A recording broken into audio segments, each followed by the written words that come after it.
의료개혁 첫 단추 1순위로 이거 푼다. 여러분 뭘까요? 비대면 진료입니다.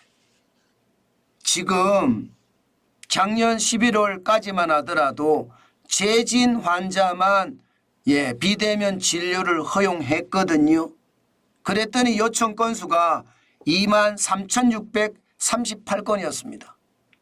그런데 의료 파행이 계속되면서 올해 들어서서 3월부터는요. 초진부터 전면 허용을 했습니다. 그랬더니 말입니다.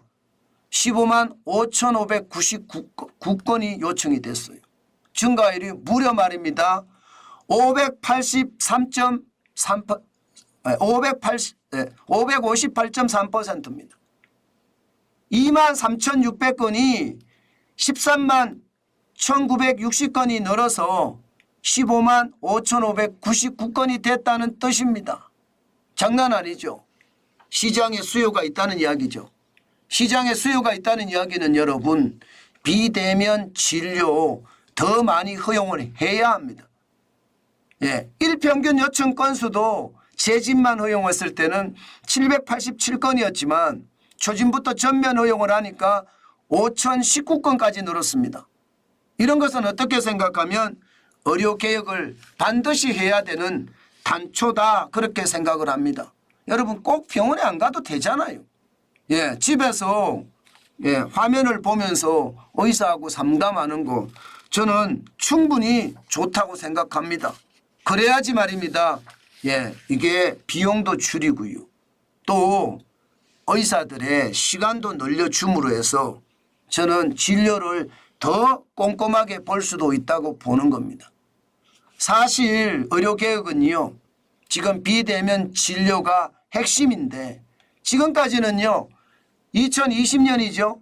코로나가 심각 단계로 발전을 했을 때 그때 초진과 재진을 전면 허용을 했고요. 약도 집으로 배송될 수 있게끔 했습니다.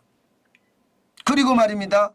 이게 차츰 코로나19의 상황이 정리가 되니까 2023년 6월부터는 시범사업으로 전환을 했습니다. 그러면서 재진 환자만 진료 허용을 했거든요. 당연히 약 배송은 불허했고요.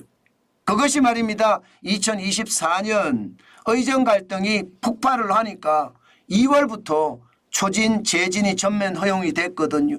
물론 약 배송은 지금도 하지 못하고요. 저는 이것을 보면서요. 결국 말입니다. 결국 의료개혁은 윤석열 정부가 달성해야 될 가치다. 저는 그렇게 생각합니다. 지금처럼 말입니다.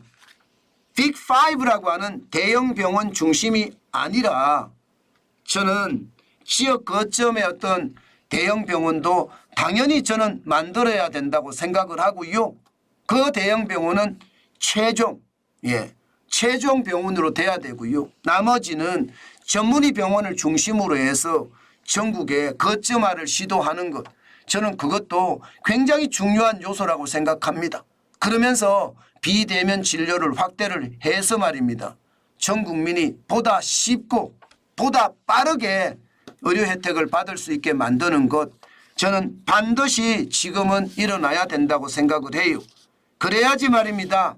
그래야지 대한민국의 어떤 상황 저는 더 좋아지지 않을까 저는 그렇게 생각을 합니다. 결국 말입니다. 시장의 변화 디지털화가 되잖아요. 뭔가 빠르게 변하는 IT 정보통신의 기술이 저는 당연히 시장의 접목이 돼야 되고요. 그 시장의 접목이 결국은 말입니다. 의료의 개혁 내지는 의료의 선진화로 갈 수 있는 핵심이 아닐까. 저는 오늘도 한번 생각을 해봅니다. 지금 기회가 어쩌면 천금 같은 기회일 수도 있습니다. 지금 의료개혁 자체가 의사들의 반발에 의해서 계속하지 못했는데요. 지금은 의정 갈등이 지금 엄청나잖아요. 이럴 때 말입니다. 뭐 너무 얕게 할 필요는 없지만 지금은 당장 필요한 부분을 저는 추진을 해서 나중에 비대면 진료가 효과가 있었다는 것 이것을 가지고 저는 전면적으로 의료가 개혁됐으면 좋겠습니다. 그러면서 비용도 낮추고요. 예, 의료보험 비용도 낮추고요. 그러면서 예, 국가가 좀 더 안정적이고 좀 더 효율적인 정부로 거듭나는 것 지금 그 어느 때보다 필요하지 않을까 저는 그렇게